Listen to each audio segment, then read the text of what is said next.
What is going on, everybody? Welcome into another edition of the Daily Energy News Beat Stand Up here on this gorgeous Monday, June 26th, 2023. As always, I'm your humble correspondent, Michael Tanner, coming to you from an undisclosed location here in Dallas, Texas, joined by the executive producer of the show, the purveyor of the show, and the director and publisher of the world's greatest website, energynewsbeat.com, Stuart Turley. My man, how we doing this weekend? It's a beautiful day in the neighborhood, and we got us a show. Yeah, you've had a crazy week. You're back from Rostov after brokering the deal between the Wagner Group and Kremlin. I only partly kid, but we are going to, we're going to spend the bulk of the show talking about that. We have an absolutely wild lineup for you. As I mentioned, first article will cover Wagner's insurrection ends with an uncertain agreement. And as always, Stu would like to add, EMB covered Russia, Ukraine 2 years ago.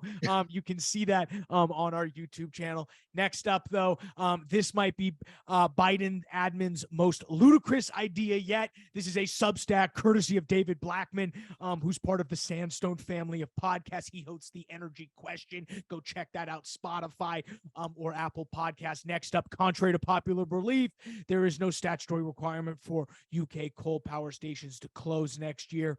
Next up on the menu this morning could mean big trouble ahead for oil stocks by 2030 or not. What do you think? This is a great overview from the IEA, so you already know I'm skeptical of what they say. Next up, Europe's risky plan to avert a winter energy crisis, stash gas in Ukraine. We always end up back in Ukraine, so Stu will cover what's going on there. He'll kick it over to me. I'll cover mainly what the impact of this Russian fallout might happen on oil prices as you listen to this on Monday. It could be a lot, it could be nothing.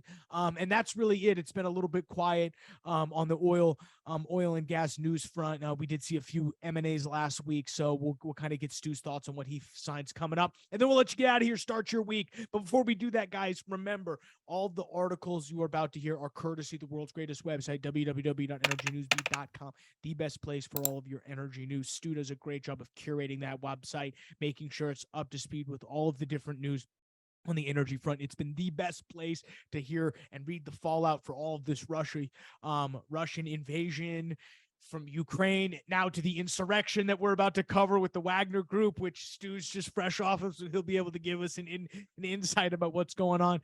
But it's the best place. Again, guys, for all your energy news, hit us up, dashboard.energynewsbeat.com. It's our data news combo. Definitely going behind a paywall soon, so stand by, guys. There's some changes coming here. Hit us up, questions at energynewsbeat.com. All right, Stu, we're going to start with Russia. Walk us through. It's been a pretty crazy 48 hours. It is. And you've heard either wag the dog or false flag, right? We'll circle back around on this. The title of the first article is Wagner's Insurrection Ends with an Uncertain Agreement. ENB covered this 2 years ago. One of the cool things is I covered this with George Friedman, Dr. George Friedman. He is the founder of Geopolitical GPS, and he is an animal. He's been a geopolitical guru for years. Let's take what he just put out on their website, and I've got the link to their site. Go follow them. They're good people. I love the way they phrase this, Michael. They said the number one place that's taking in this war is within the Russian government itself. Reports over the last several months paint a picture of tension in the Kremlin between the military, private mercenaries, and oligarchs. Even most of the differences were kept out of the public eye. We don't see half of what's going on because of our media until this happened. And then CNN and everybody else had to cover this because they didn't want Biden story coming up on Hunter with him tweeting on that thing. Okay, we get it. We get it. What I, happened in Russia? So there's this. I just bear with me here. Wagner took control of Rostodon armored vehicles. He was in the Ukraine border area. He has about 23,000 troops, and he has been a trusted ally of Putin. He's kind of like his right-hand thug. I mean, if you want to take, my imitation of Putin is always, almost a cross between Putin and the Sopranos. Well, this guy is notching up the Sopranos. Okay. When you sit back and you take a look at the Wagner group, they learned everything. I mean, the Sopranos learned everything from these guys. Okay. They got bodies everywhere, and half of their people are from Africa. That's crazy. Yes. The Kremlin's response was quick. First, it tried to deplete the ranks of the Wagner fighters. The defense ministry also announced it was aiding the Wagner fighters who asked for safe return. Right now, at the end of this, there was negotiations between Wagner himself as well as Putin. He is now being exiled to Belarus. What is Belarus, Michael? I don't know, Russian puppet state. Exactly. Okay, ding. You sit back and kind of go, wait a minute, I'm being exiled. Okay. This has got to be either a false flag or a wag the tail, but more the Russian word for it is. So you think this is a conspiracy? You think this whole? You think this? I got interesting. That's your take. Yeah, a Mascaverona, and the Russian term Mascaverona literally means masking. An early military meaning was camouflage, soon extended to battlefield masking using smoke and other methods of screening. Some of my Russian contacts in the media were letting us know that this is what they think it is. So interesting. Here's the big point of this. If Putin may have been trying to drag out who's on his side and who's not on his side, who's the number one ally he's had as a thug, and that is the Wagner Group. Why would the Wagner Group suddenly make this run 200 kilometers north, waving their flag, and everybody was like, hey, it's the Wagner Group. I mean, it was more like a pope driving. I'm with you. I mean, this has got all the earmarks. Dude. Interesting. So this guy, so basically Yevgeny Poroznev, Wagner chief. Interesting, because it is fascinating that he's not a military guy by his pedigree. He used to serve Putin food, and then all of a sudden he just is in control of one of the largest private mercenaries in the world. Why is this guy going to double cross Putin? And he's the number 5 guy in the Russian area, Russian political, as being the top 5 political people. Oh, I see. So interesting. You think this was set up, and it's, well, only time will tell, but he definitely.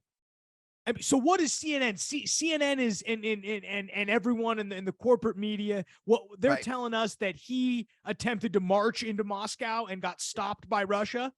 Yeah, they don't have the facts accurate. And I've kind of enjoyed, I've been forced to watch CNN as where I'm sitting for the last few days. But in 2 years ago, I've interviewed Dr. George Friedman several times. He, like I said, is a cool dude. He and I've included the link to one of the articles 2 years ago. We talked about how important and Putin's thought process on Ukraine was. Dr. Friedman also said that Putin is a bad dude. Putin also is a good Russian leader and does what and puts Russia first. In order to do what a good Russian leader would do, he would take back Ukraine. We talked about that 2 years ago and how he was going to do it. No, you and George Friedman were ahead of the game here. You can go to Energy Newsbeat YouTube. It's the pinned video there. It's probably our most watched video. We've had 4,000, I think, on ours. It's over 30,000 now on theirs. And it's pretty crazy. That was back when I was still editing the podcast. So it looks horrible, but that was because it was me. So you can thank thank Andy for doing a much better job on this podcast than we do now. We love you, Andy. We appreciate it. All right. So you think this was a whole charade? Interesting. I love the take. What else happened? It was also a busy weekend. What's next? Well, there's also more to this story. And some of the conspiracy theory, this is not me, okay? Some of the conspiracy, we'll take this conspiracy theory. It's not some random guy on Substack. I have no doubt. It's just you. Who is the definition of a random guy on Substack? Sorry. The key thing is, why would the Biden administration's Department of Defense suddenly, the weekend that they announced that they're missing $6.3 billion that went, they have no idea. All of us. No, it's not that. It's that they were using there's different ways, and I'm not an accountant, but the way it was described to me is when you do inventory, because you've spent the money, but you haven't actually you haven't applied that inventory to anything. Right. There's a difference of how do you value that inventory? Was it fair market value, AKA, or was it cost of goods, which was the original purchase price? And I guess they weren't doing they were going against the opposite of what the standard was at the time. And when you move it to the other standard, your value, they basically sent them $6.2 billion more. Just insane. Insane. You could have thrown that my way. Oh, absolutely. What's a few billion between friends? We've always said it. Always said it. All right, what's next? I think there's more to the story. And I'm not saying that that's it. I'm just saying that's what's out there. Okay, this next one is from David Blackmon. I mean, I love David Blackmon. He is one of the coolest guys on the planet. This might be Biden's most ludicrous idea yet, David Blackmon. No aspect for the vaulted energy transition screams out the word fantasy so starkly as projections that the U.S. will have to install 47,000 miles of new high-capacity transmission lines by 2035. Michael, what's the odds of that happening? Sarah. What's the odds of all that money going into some politician's pocket? Oh, 90%. Great. I can foresee some great stock trades based upon, I can foresee a lot of millionaires getting made off this in Congress.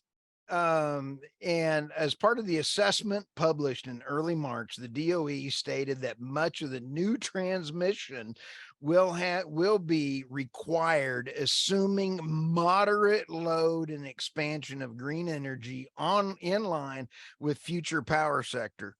Okay. Hogwash on their assessment.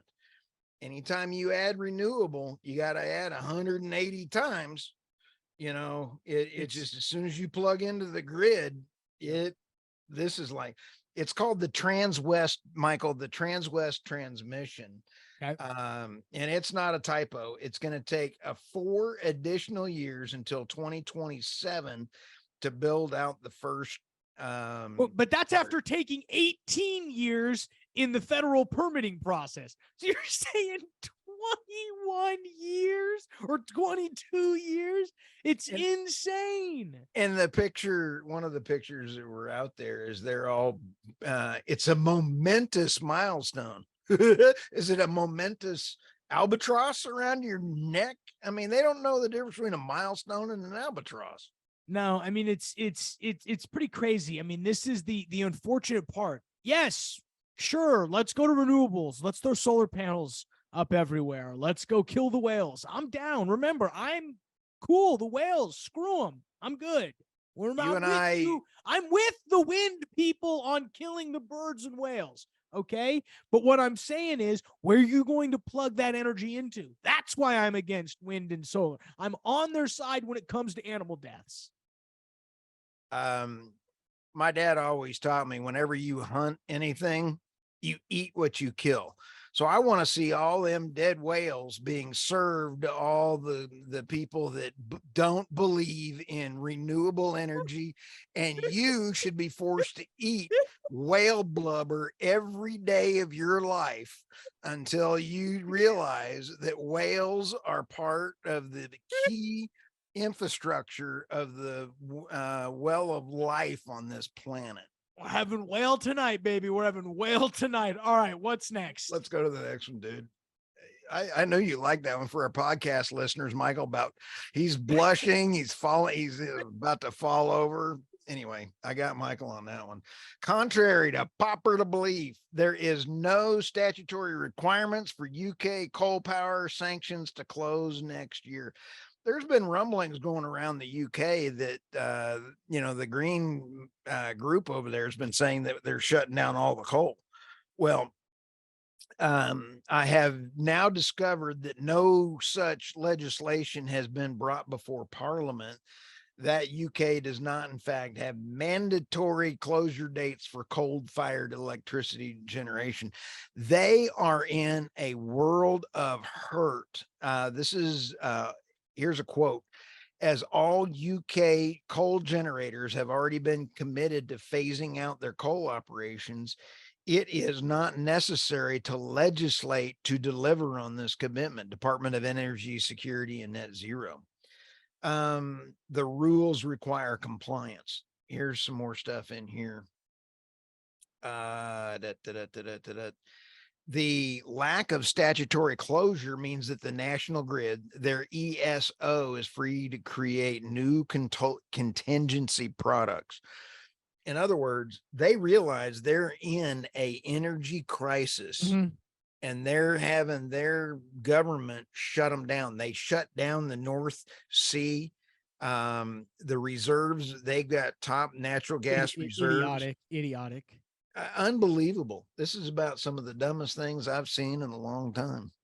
Yeah, I mean, the problem is the UK is shooting themselves in the foot. They're turning off natural gas production in order to shift back into coal power. It's literally the dumbest thing you can do. Because they're not drilling their own. They're relying on Norway's pipeline under the channel in order, part of the 8 connectors to the Norway fields. They're relying on Norway. The Ukrainian SEALs are coming after that one. Yeah, on a pleasure boat. Whoever did that, I'm not saying who did it. Whoever did it, as Tom Kirkman has said, whoever did it has not been punished.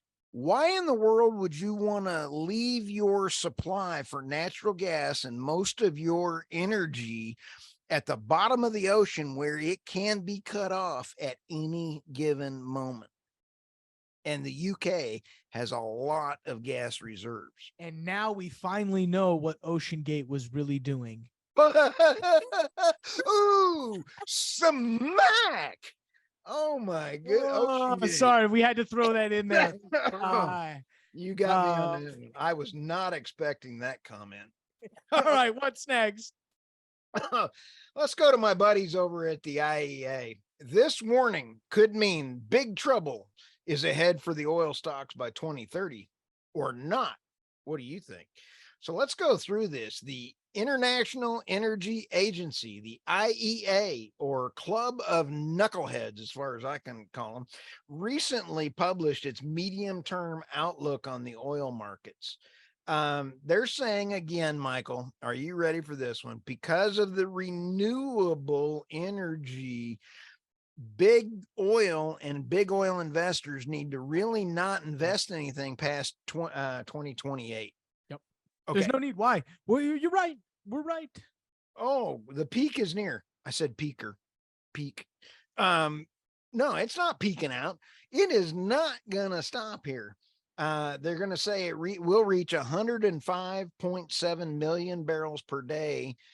Fueling that growth will be rising demand from the petrochemical and aviation sectors. I disagree. The IEA wrote, despite this cumulative increase, annual demand growth is expected to shrivel.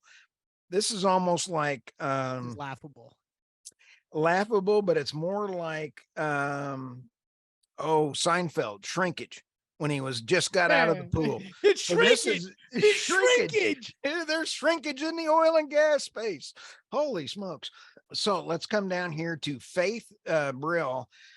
The shift to a clean energy economy is picking up pace. With a peak in global demand in sight before the end of this decade as electric vehicles, energy efficient, and other technologies advance, oil producers need to pay careful attention to the gathering pace of change and calibrate their investment decisions to ensure an orderly transition. Michael, what we have right now. Whoa. Do you understand what that quote means? Let's break that down. That second sentence: oil producers need to pay careful attention to the gathering pace and calibrate their investment decisions in order to ensure an orderly transition. Is that a threat? Yes. Is that a threat? Yes. So what happens if they don't calibrate their investment decisions? Is it not going to be orderly? What are you going to come in and do? That's some spooky stuff, Stu. I read that quote. I shivered down my spine. Who is in bed with the IEA? Russia, or I don't know. Somebody is. The UN. You're right. The UN. The World Economic Forum. Oh, yes. Klaus Schwab. Okay. All of these, the WHO, the world. Okay. All of these bad dogs are skipping down the road. You picked it up, dude, not me. No, it's spooky. I read this and I freaked out. I said, wait a second. So what you're saying is, if we don't do this, if we keep dumping money into oil and gas, it's not going to be an orderly transition? By whose account? Who died and let Faith Brittle in charge? Who let the IEA? What do they actually do? They just come up with bogus reports. I wish I could be as wrong as an IEA research analyst. I wish I had a much leeway. If I was that wrong every day at my job, they'd fire me tomorrow. Oh, no way. They would. They would. They'd call me up and say, why did I hire him away from you?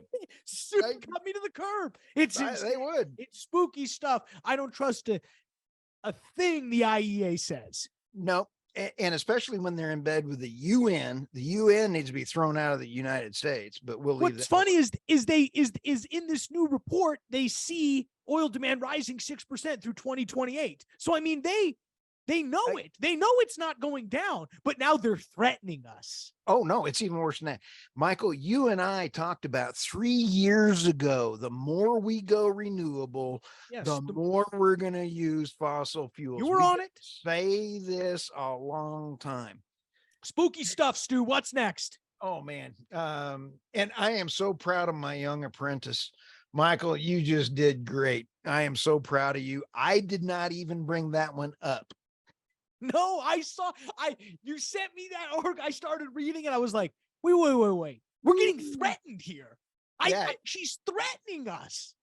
Yeah. Even the dead whale goes, Michael, you might want to read this one. Okay.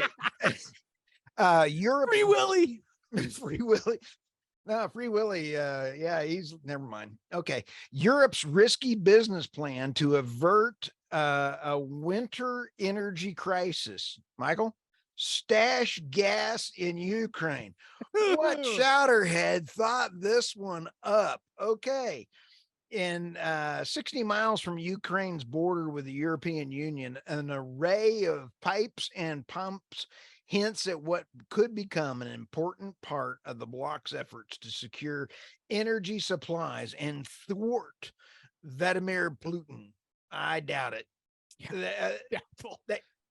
We're not out of the woods. Let me see. Minister Robert Habeck We are not out of the woods, he said in the economic conference in Eastern Germany on Monday. The favorable situation mustn't lead us to making the same mistake or forgetting what the threat is. Dude, McFly. Hello, McFly. McFly, you're in a war zone. Why would you want to store natural gas that you're paying for from the U.S.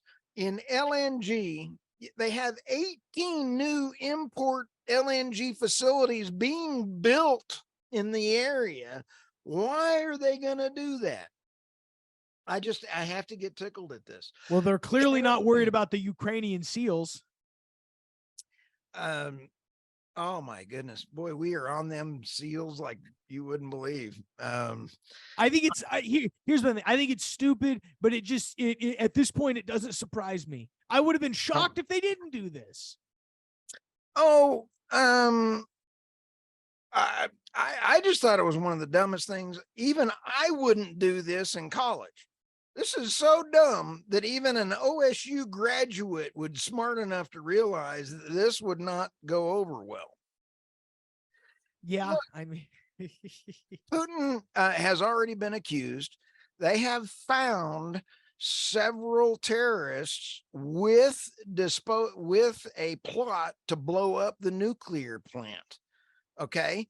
That is already being talked about out there. We had Nord Stream 1 and 2. We had 3 of the 4 pipelines destroyed. Why in the world would you even want to have pipelines in Ukraine that you're storing? It's just the dumbest thing I've ever seen. Well, I mean,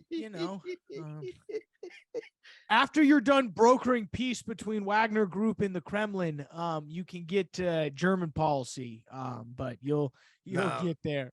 What a wild weekend! It's normally not this crazy. It is, and you can't buy this kind of entertainment, and especially because I'm surprised that Hunter didn't call up the Wagner Group and pay them just to get the news off of him. You got it. You got it. Into you feel good. You feel good now. You feel good. That is not how it happened, believe me, but it sure felt good to say it. It sure felt good to say it. So, all right, guys, let's shift over to finance. We've got really some interesting news coming around the corner here. We're recording this about 2:45 here on Sunday. Mainly what we're seeing is oil prices currently sitting at 69.16. Markets look set to open about 69.50. Between all of this crazy Russian news, I don't know how much it's going to actually impact oil prices. I think that's kind of the smoke and mirrors. There's all this crazy stuff going on in Russia. What's it going to do to oil prices? Probably not much. I do think there's a bullish sentiment heading into next week specifically, but I don't necessarily think it's going to be because it's necessarily because of this Russia stuff. On the natural gas side, clearly with this heat wave coming through the Midwest, we're seeing natural gas all the way up to $2.73. I would like to see that continue again through this week. It's about to be 110 here in Texas, Stu. It's going to be horrible. So mount up. ERCOT better be on their game. Let me tell you this. We did also see rig counts on Friday come in. We've dropped 5 rigs in the U.S., but we did gain 10 in Canada and 18 internationally. So U.S. is slacking internationally, keeping it real. All right, Stu. Not much oil and gas news. What do you see coming up this week? You've predicted everything so far. At some point, what should we expect this week? My crystal ball's a little fuzzy right now, and I'm still trying to decipher everything I've been working on the Russia stuff. I think we're about to see some China stuff, and the China stuff is going to take advantage of this situation. Quite honestly, I think we're going to see some activity going on there. China's economy is in peril. Whenever you're got a economy in peril, what do? War. They start a war. So there's never been a better time to start a war with the United States than now, since you've got a diaper Dan in the White House. Well, you heard it here first, folks. Stu is predicting we're implementing a draft. They're coming for you. I'd volunteer. I'm just kidding. I'm just kidding. Yeah, I don't think Stu's getting drafted. I probably would, unfortunately. I don't know that they would have a fibrillator in an airplane. You know, when I No. start pulling 10 G's, you know, the flight suits just would not have a fibrillator. I see you. Commando style Stu dropping in on China. I can see All right. Anything else, Stu, before we let these guys go? Nah, we're gonna have a great week. All right, guys, we'll stay strong. It's Monday. You can make it. There's only 4 days left. We appreciate you guys checking us out. World's greatest energy podcast. www.energynewsbeat.com for Stuart and Michael Tanner. We'll see you tomorrow. Unless you're the Wagner group.